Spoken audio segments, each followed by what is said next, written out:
Hello student, आप सबको पढ़ाने के लिए इंडियन एजुकेशन में स्वागत है। और आप लोग को पढ़ाने के लिए लाई हूँ क्या, तो सेल बेसिक यूनिट के बारे में पढ़ाने जा रही हूँ। देखिए, आप सभी वीडियो को देखने से पहले लाइक और सब्सक्राइब जरूर कीजिएगा। सेल बेसिक यूनिट में क्या पढ़ना है आज, तो अंतःपरदावी जालिका के बारे में पढ़ना है। तो यही है कोशिका जीवन की मूलभूत इकाई, cell basic unit of life के बारे में चैप्टर 3 से लिया गया है। ये है क्या, तो इसमें पढ़ाए थे उससे आगे आज पढ़ना है। अंतःद्रवयी जालिका के बारे में आज पढ़ना है। Endoplasmic reticulum.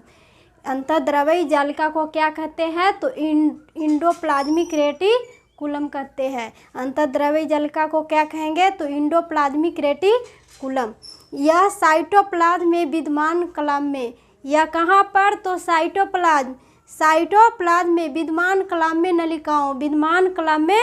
नलिकाओं मेम्ब्रेस कैनियल्स, क्या है, मेम्ब्रेस कैनियल्स में विद्यमान, मेम्ब्रेन कैनियल्स की जाल के समान एक संरचना है। मेम्ब्रेन कैनियल्स के क्या है, तो ये जाल के एक संरचना है। एक क्या है, तो जाल के समान एक संरचना है।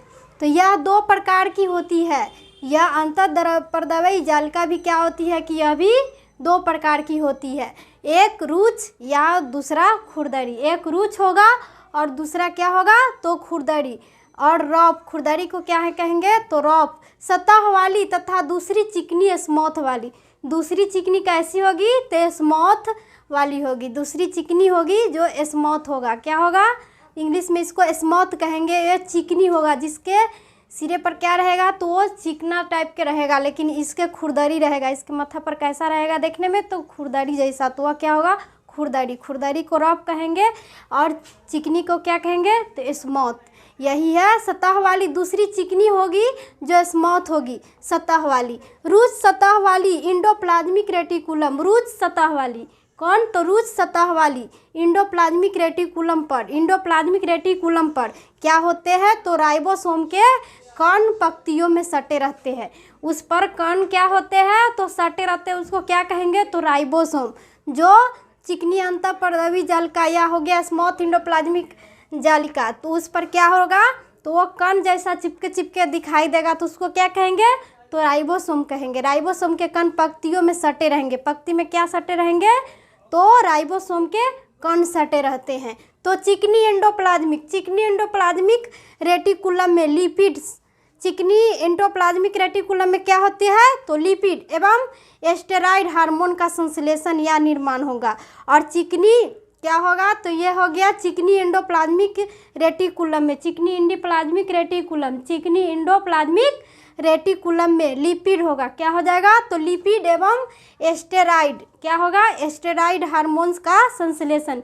स्टेरॉइड हार्मोन्स का क्या होगा, तो संश्लेषण या निर्माण होगा, या संश्लेषण या निर्माण होता है। तथा इसका संबंध कुछ औषधियों के निर्वशीकरण से भी होता है। इसका क्या होता है, तो इसका कुछ औषधियों को निर्वशनीकरण से भी होता है। क्या है, तो डिटॉक्सिफिकेशन के से भी होता है। यही है, ये पेशियों की कोशिकाओं में